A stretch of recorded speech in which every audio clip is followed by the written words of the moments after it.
Hey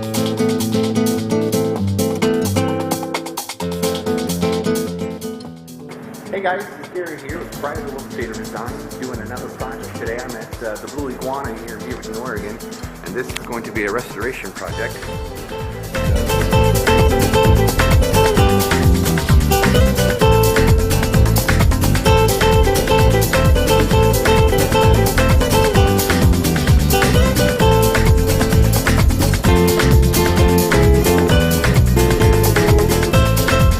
It's just a neutral base latex paint, but it goes on milky, and I'm always scared to see that if it's going to dry clear or not. This is why